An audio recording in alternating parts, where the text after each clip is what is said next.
여러분, 혹시 이런 경험 해보신 적 있나요? 같은 말을 해도 어떤 사람의 말은 귀에 쏙쏙 들어오고 또 어떤 사람의 말은 왠지 모르게 거부감이 들어 그냥 흘려버리고 싶은 경우요. 제가 얼마 전 서울의 한 카페에서 겪은 잊지 못할 이야기를 들려드릴게요. 70대 중반쯤 되어 보이는 어르신이 커피를 주문하셨는데 실수로 뜨거운 커피가 그분의 손에 쏟아졌어요.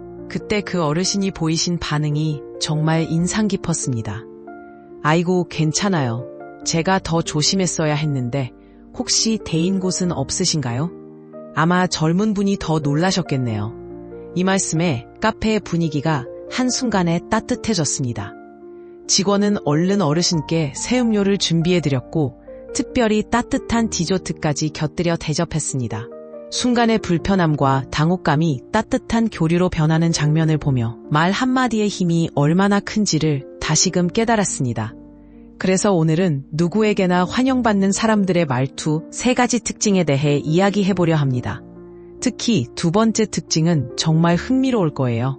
여러분, 인간관계를 완전히 새롭게 바라볼 수 있게 도와드릴 자신이 있습니다. 소중한 시간을 아껴드리기 위해 알차고 유익한 내용을 준비했으니 끝까지 함께 해주시면 감사하겠습니다. 이 주제가 마음에 드신다면 구독과 좋아요로 저희에게 힘을 실어주세요. 여러분의 작은 관심 하나하나가 더 나은 영상을 만드는 큰 원동력이 됩니다. 자, 먼저 알아볼 주제는 말의 여백입니다. 여러분이 존경하는 인물을 떠올려 볼까요? 그들은 여러분에게 어떤 이미지로 다가오나요? 시대는 다르지만 김구 선생님과 유재석 씨가 공통적으로 보여준 품격 있는 말하기에는 한 가지 비결이 있습니다. 바로 필요할 때만 말한다는 것입니다. 그저 말수가 적다는 의미가 아닙니다. 중요한 순간에만 말을 더해 여백을 남기는 것을 뜻하죠. 말의 여백, 조금 생소하게 느껴질 수도 있겠습니다. 하지만 생각해보세요. 모든 대화에 끼어들고 마지막까지 자신의 말을 관철하려는 사람과 대화를 나누면 아무리 좋은 얘기라도 피곤하게 느껴질 때가 있지 않나요? 제가 아는 김 선생님은 60대 중반이시고 은퇴 전 작은 회사의 대표였지만 그 누구보다 겸손하고 인상적인 분이셨습니다. 모임에서도 절대 말을 많지 않게 하셨지만 한마디 한마디가 깊은 울림을 줬던 기억이 납니다. 상대방의 말을 끝까지 경청하고 자신의 의견을 전할 때도 마찬가지였습니다. 제 의견은 이렇지만 여러분의 생각도 정말 궁금해요. 그의 말은 항상 여지를 남겼지만 사람들은 신기하게도 그의 이야기에 귀 기울였습니다. 왜 그랬을까요? 그의 말에는 상대방을 배려하는 마음과 여유, 그리고 묵직한 자신감이 묻어 있었기 때문입니다. 말로 여유를 두는 것은 복잡한 기술이 아닙니다. 그것은 단지 불필요한 말을 줄이는 것입니다. 모든 상황에서 의견을 말할 필요도, 모든 대화에 끼어들 이유도 없습니다. 특히 다음 3가지 상황에서는 꼭 침묵할 줄 알아야 합니다. 첫째, 감정이 북받쳐 오를 때입니다. 화가 나거나 억울한 상황에서 우리는 본능적으로 말하려고 합니다. 자신의 입장을 설명하고 싶고 억울함을 토로하고 싶죠. 하지만 그럴 때 내뱉는 한마디가 두고두고 관계를 망칠 수 있습니다. 이럴 때는 잠시 숨을 고르며 지금 제 감정이 복잡한데 조금 있다가 이야기해도 괜찮을까요? 라고 말하는 것이 좋습니다. 둘째, 누군가 고민을 털어놓을 때입니다. 상대방이 이야기를 나눌 때 우리는 종종 해결책을 제시하려고 합니다. 그러나 진짜 필요한 것은 조언이 아니라 공감일 때가 많죠. 정말 힘들었겠어요. 라는 짧지만 진심 어린 공감의 말이 길고 현란한 조언보다 값질 때가 많습니다. 셋째는 바로 칭찬을 받을 때입니다. 우리는 종종 칭찬을 받았을 때 머쓱해하며 긴 설명과 변명을 늘어놓곤 합니다. 아유, 별로 대단한 게 아니에요. 사실은 운이 좋았어요. 누군가의 도움이 컸죠. 이렇게 해버리면 오히려 칭찬의 순간을 흐려버릴 수 있습니다. 더 멋지고 세련된 반응은 간단한 한마디에 있습니다. 감사합니다. 과분한 칭찬이시네요. 이렇게 짧고 진솔하게 반응한 후에 잠시 침묵을 지키는 것이 의외로 더 깊은 신뢰를 형성할 수 있다는 사실을 잊지 마세요. 한 연구에 따르면 끊임없이 말하는 사람보다 적재적소에 침묵을 지킬 줄 아는 사람이 더 높은 지혜와 통찰력을 지닌 사람으로 여겨진다고 합니다. 이 현상을 침묵의 효과라고 부릅니다. 일본의 선사 도겐도 침묵은 때때로 가장 강력한 대답이다라고 말씀하셨죠. 그러니 모든 말에 답해야 할 필요도 모든 상황에 의견을 낼 필요도 없습니다. 그 여유로운 침묵이 여러분의 말에 무게를 더해줄 것입니다. 저는 과거에는 언제나 무언가를 말해야만 존재감이 드러난다고 생각했습니다. 그러나 시간이 흐르면서 진정한 존재감은 말의 양이 아니라 내용에 있으며 때로는 침묵이 그 자체로 힘을 발휘할 수 있다는 것을 깨달았습니다. 오늘부터 여러분도 꼭 필요한 말만 하고 적절한 침묵을 가질 수 있도록 연습해보세요. 다른 사람의 말에 귀 기울이면서 자신의 말은 신중히 선택하는 태도를 기르면 주변 사람들은 여러분의 소중한 한마디를 더욱 주의 깊게 듣게 될 것입니다. 또한 언제나 존중받는 사람들은 상대를 배려하는 말을 자연스럽게 사용하는 습관이 있습니다. 사람의 마음이라는 것이 참 묘하지 않나요? 우리는 나이가 들수록 더 많은 존경과 인정을 바라는 마음이 커집니다. 특히 저는 은퇴 후에 그 마음이 더욱 간절해진 것을 느낍니다. 왜일까요? 저는 상대방에게 높임말을 사용하는 것을 감정을 저축하는 행위라고 생각합니다. 우리가 상대방을 존중하는 말을 한마디씩 할 때마다 그 사람의 감정 통장에 작은 금액이 차곡차곡 쌓이는 거죠. 이 적금이 충분히 모였을 때 그 사람으로부터 진심이 담긴 존경과 배려를 돌려받게 됩니다. 품격 있는 사람들은 이 감정 저축의 원리를 자연스럽게 이해하고 있습니다. 그들은 항상 상대방을 높이는 말을 통해 타인의 마음에 지속적으로 투자합니다. 제가 존경하는 70대 박할머니께서는 동네에서 정말로 존경받는 분이십니다. 자발적으로 동네를 청소하시며 덕분에 우리 동네가 더 아름다워졌네요. 선생님께서 도와주셔서 정말 감사합니다. 그리고 당신의 지혜로운 의견 덕분에 더 좋은 결정을 할 수 있었어요. 와 같은 표현을 자주 사용하십니다. 이렇게 덕분에 라는 말을 사용함으로써 상대를 높이는 좋은 예를 보여주십니다. 그러나 진정 중요한 것은 진심입니다. 겉으로만 높이는 말을 하는 것은 오히려 부작용을 초래할 수 있습니다. 심리학자 칼 로저스는 진정한 공감이란 상대방의 세계를 자기 것처럼 느끼는 것이라고 말했습니다. 그렇다면 어떻게 하면 상대에게 진정으로 높이는 말을 할 수 있을까요? 누구나 쉽게 따라할 수 있는 3가지 방법을 알려드리겠습니다. 첫 번째로 덕분에라는 표현을 자주 사용해보세요. 당신 때문에라는 말 대신 당신 덕분에라고 표현하는 순간 대화의 분위기가 확연히 달라질 것입니다. 문제가 발생했을 때 이번 일을 통해 새로운 면을 발견할 수 있어 기뻤습니다. 라고 말하면 갈등을 줄이고 긍정적인 분위기를 만들 수 있습니다. 두 번째로 상대방의 노력과 강점을 구체적으로 인정하는 것이 중요합니다.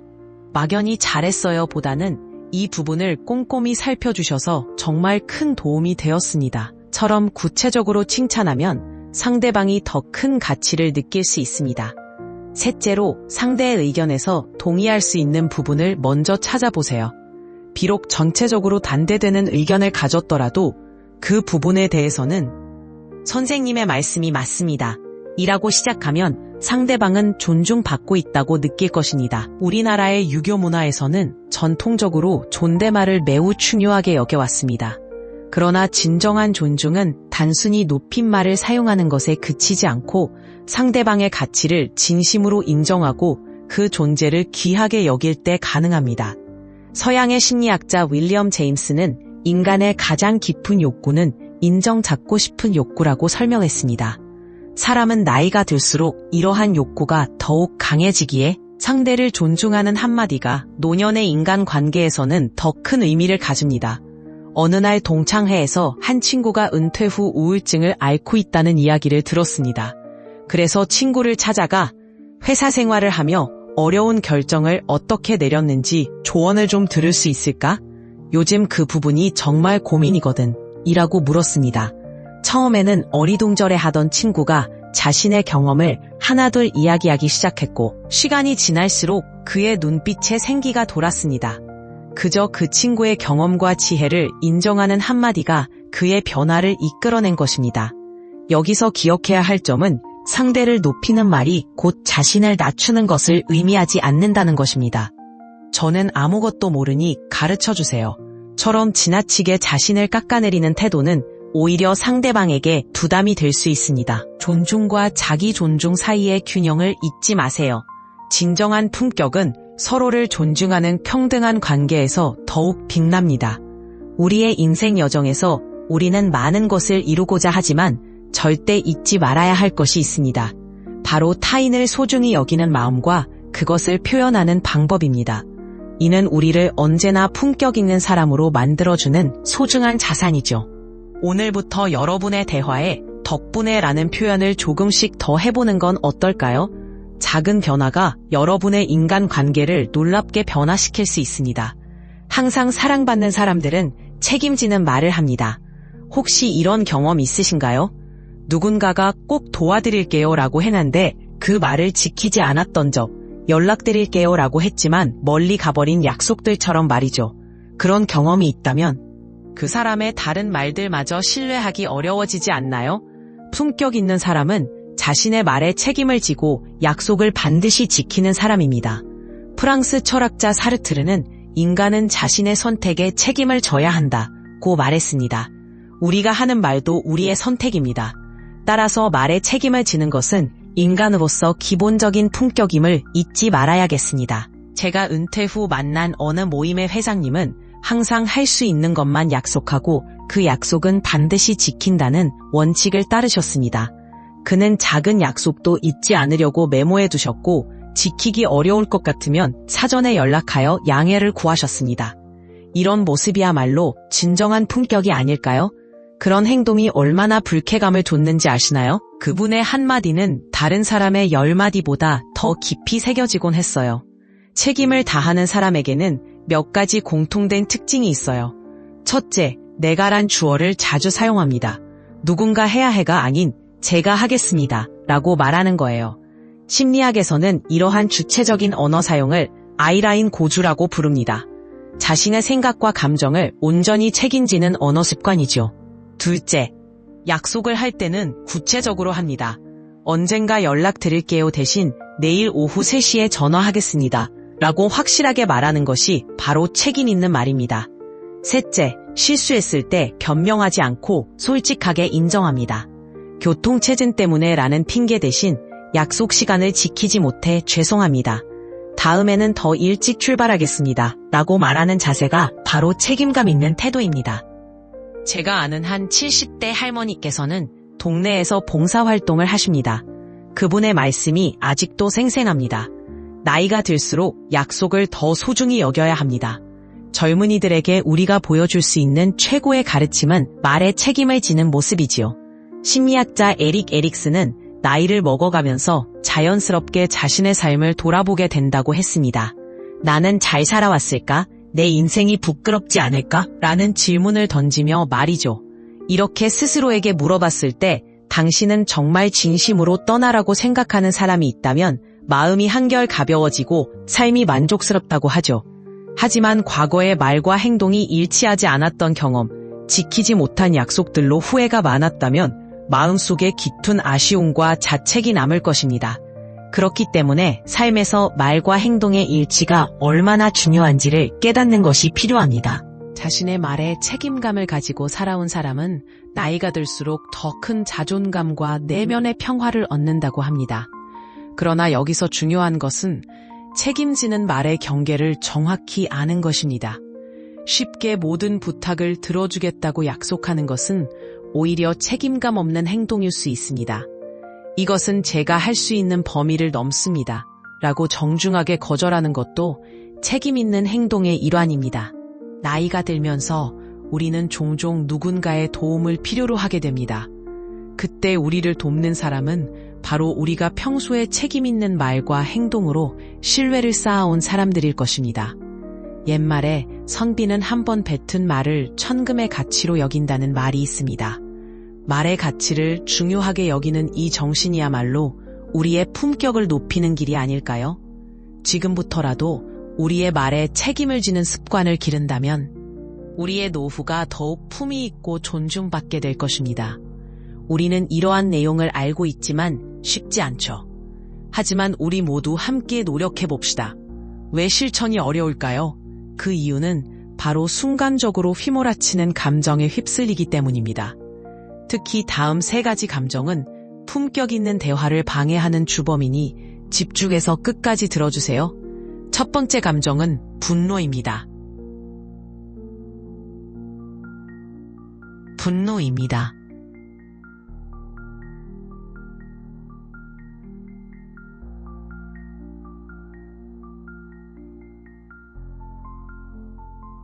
또로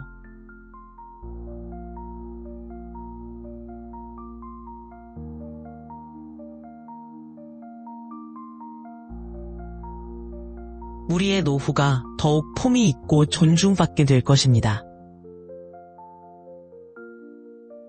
그러나 여기서 중요한 것은 쉽지 않죠. 하지만 우리 모두 함께 노력해 봅시다.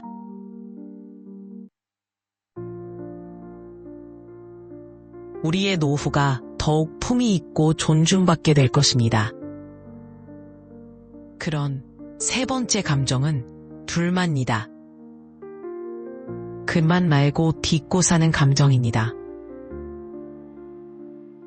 2번째는 건강함으로 글썽 화가 나면 우리는 순식간에 말의 품격을 잃기 쉽습니다. 순간의 감정에 휩쓸려 평소라면 절대 하지 않을 말을 내뱉게 되죠. 그리스의 현자 아리스토텔레스는 이런 지혜를 남겼습니다. 화를 내는 것은 누구나 할 수 있는 일이지만 적절한 사람에게 적절한 강도로 적절한 시기에 올바른 목적을 위해 적절한 방식으로 화를 내는 것은 결코 쉽지 않다고 말입니다. 2번째 감정은 불안입니다. 인정받고 싶고 거절당할까 두려운 마음에 우리는 때때로 과장된 말이나 본심과 다른 말을 하게 됩니다. 심리학자 메슬로는 이러한 불안이 인정 욕구에서 비롯된다고 설명했죠. 3번째는 습관적인 부정성입니다. 오랜 시간 동안 부정적인 것에 먼저 반응하는 습관이 몸에 배어 있다면 아무리 자연스럽게 말해도 부정적인 뉘앙스가 스며 나옵니다. 이건 안 돼. 문제가 있어.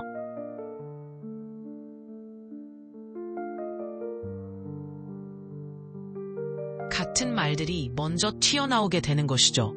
어떻게 하면 감정이 우리의 의사결정에 걸림돌이 되지 않도록 극복할 수 있을까요? 그 열쇠는 바로 작은 실천에 있습니다. 감정을 인지하는 순간 우리는 그 감정에 휘둘리지 않을 자유로운 선택의 기회를 갖게 됩니다. 틱나탄 스님은 이를 천재의 자유라고 표현했습니다. 말을 내뱉기 전에 잠시 멈추고 지금 내 감정 상태가 어떤지 숙고하는 습관을 들이면 더 품위 있는 대화를 이끌어낼 수 있을 것입니다. 중요한 점은 우리는 완벽해질 필요가 없다는 것입니다. 때때로 실수를 하거나 감정에 휘둘릴 수도 있지만 그러한 순간에 감정이 앞서서 실수했습니다. 라고 인정하는 용기는 그 자체로 우리를 더 존중받게 만듭니다. 말투를 바꾸는 것은 결코 쉬운 일이 아닙니다. 오랜 시간 쌓아온 습관이기 때문이죠. 그러나 작은 변화부터 시작해 볼 수 있습니다. 첫 번째로 하루에 한 번 침묵을 연습해 보세요. 대화 중 꼭 하지 않아도 될 말을 의식적으로 참아보는 것입니다. 처음에는 어색할 수 있지만 점차 말의 품격이 더해지는 것을 느낄 수 있을 것입니다. 2번째로 매일 3번 덕분에 말하기를 실천해 보세요. 가족이나 이웃 혹은 마트의 계산원에게 덕분에 좋은 하루를 보냈습니다. 라고 감사의 마음을 표현해 보세요. 이런 작은 실천이 일상에 긍정적인 변화를 가져올 것입니다. 상대를 존중하는 언어 습관은 꾸준한 연습을 통해 자연스럽게 체화될 수 있습니다. 3번째로 메모하는 습관을 들이세요. 약속한 일은 꼭 기록해두고 이행이 어려울 것 같다면 미리 연락하는 습관을 길러보세요. 이는 말에 책임감을 갖는 첫걸음입니다. 사람은 시간이 지날수록 외모보다 내면의 아름다움이 더욱 중요하게 부각됩니다. 그리고 그 내면의 아름다움은 말투에서 가장 먼저 드러납니다. 옛말에 수신제가 지국 평천하라는 가르침이 있습니다. 이는 몸과 마음을 제대로 가꾸는 것이 모든 것의 시작이라는 의미입니다. 우리의 말투를 가꾸는 것 역시 자신을 단련하는 중요한 방법입니다. 이는 말에 책임감을 갖는 첫걸음입니다. 사람은 시간이 지날수록 외모, 여기서 중요한 것은 말투의 변화는 단순히 겉모습만 바꾸는 것이 아니라는 점입니다. 진정한 변화는 내면에서부터 시작됩니다. 상대를 진심으로 존중하는 마음, 약속을 지키려는 성실함, 불필요한 말을 삼가는 절제력이 내면에 자리 잡을 때 우리의 말투는 자연스럽게 품격을 갖추게 됩니다. 그래서 말투 훈련은 단순한 대화 기술이 아닌 내면을 가다듬는 수행이라 할 수 있습니다. 매일 조금씩 실천하다 보면 언젠가 주변 사람들이 여러분을 대하는 태도가 달라졌음을 느끼게 될 것입니다. 오늘 우리는 존중받는 사람들이 가지는 3가지 말투의 특징에 대해 살펴보았습니다. 사실 말은 우리 자신을 가장 솔직하게 비추는 거울입니다.